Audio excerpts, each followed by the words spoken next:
जय श्री कृष्णा दोस्तों, जिदे नारी में आप सभी का स्वागत है। आज हम एक ऐसी कहानी सुनने जा रहे हैं जो हमारे छोटे छोटे गांवों की राधा जैसी साधारण महिलाओं के लिए है। राधा एक ऐसी बहन है जो सुबह सुबह खेतों में जाती है, बच्चों को संभालती है, सास ससुर की सेवा करती है और रात को थक कर सो जाती है। लेकिन एक दिन राधा को एक जादुई आईना मिलता है। यह आईना बाहर का नहीं बल्कि अंदर का आईना है, आत्म जागरूकता का आईना। यह आईना राधा को बताता है कि वह कौन है, उसके मन में क्या चल रहा है और जीवन को कैसे बेहतर बनाया जाए। आज की यह स्क्रिप्ट राधा की जुबानी है। हम सरल शब्दों में समझेंगे आत्म जागरूकता क्या है, क्यों ज़रूरी है, कैसे अपनाएं और गांव के जीवन में कैसे काम आती है। चलिए शुरू करते हैं। मेरा नाम राधा है। मैं उत्तर प्रदेश के एक छोटे से गांव बसंतपुर की रहने वाली हूँ। सुबह 5 बजे उठती हूँ। पहले गाय भैंस को चारा डालना, फिर बच्चों को स्कूल के लिए तैयार करना। पति जी खेत में जाते हैं, मैं घर संभालती हूँ।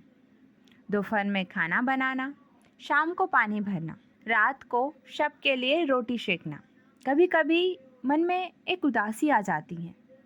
राधा, तू तो बस काम ही कर रही है, जीवन कहाँ है। गुस्सा आता है बच्चों पर, झगड़ा हो जाता है सास के साथ, लेकिन सोचती हूँ ऐसा ही तो जीवन है ना। एक दिन गांव में आई एक आंटी, नाम था सरिता। सरिता आंटी शहर से पढ़ी लिखी थी, लेकिन गांव की ही तरह साधारण। उन्होंने मुझे एक छोटी सी किताब दी, खुद को जानो। बोली, राधा, यह आईना है तेरे मन का, इसे देख, खुद को समझ। मैं हंस पड़ी। आंटी, आईना? आईना तो मेरे पास है, लेकिन मन का आईना, वह क्या चीज़ है? आंटी ने कहा, बेटी, आत्म जागरूकता यही है, खुद के मन की बात सुनना। जैसे तू जानती है कि गाय का दूध कब निकलेगा, वैसे ही जानना तेरा मन कब उदास हो रहा है, क्यों गुस्सा आ रहा है और इसे कैसे संभालें।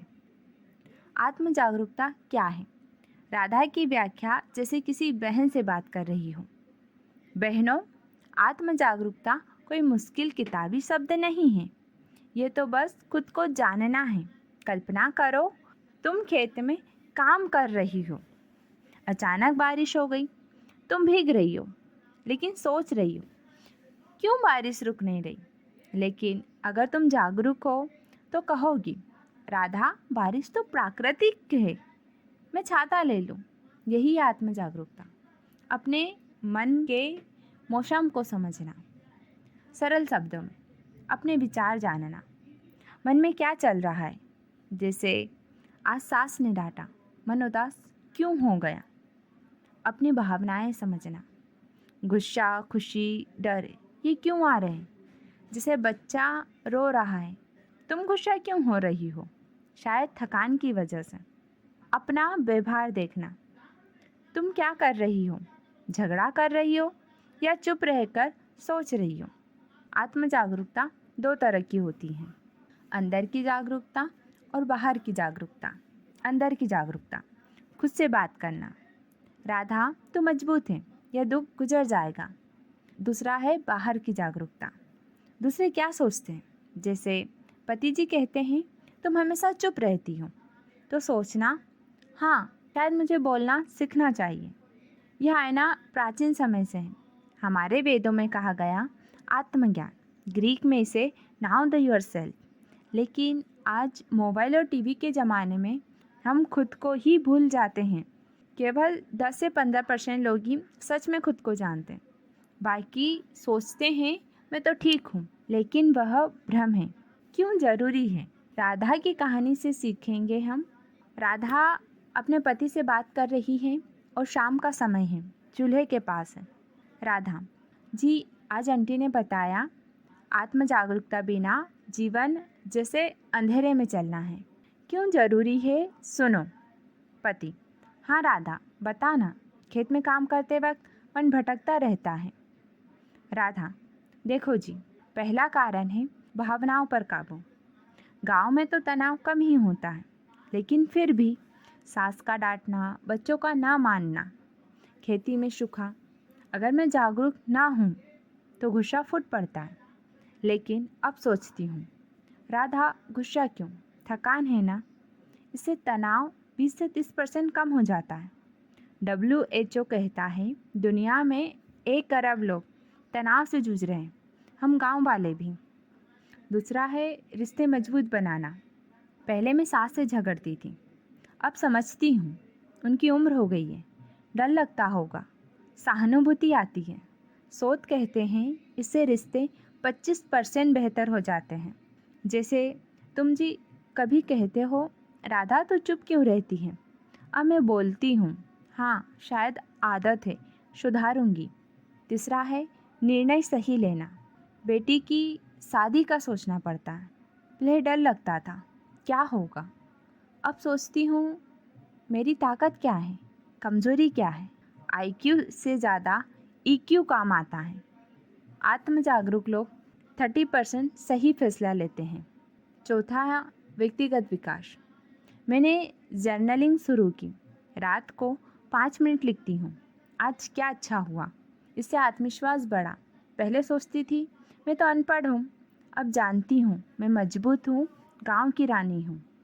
राधा कहती है बहनों, आज के टाइम में तो आत्म जागरूकता ज़्यादा ज़रूरी है। हम मोबाइल पर और सोशल मीडिया पर लोगों को देखते रहते हैं और उनके जीवन से अपने जीवन की तुलना करते रहते हैं और उदास होते रहते हैं। लेकिन आप अगर आत्म जागरूक होंगे तो आप कहेंगे मैं अपनी ज़िंदगी में तुलना को नहीं, खुशी को चुनूंगी। राधा सरिता आंटी से मिलती है। सरिता आंटी राधा से कहती है, राधा यह नई चीज़ नहीं है। सुकरात नाम का एक बूढ़ा 25 साल पहले कहता था, खुद को जानो।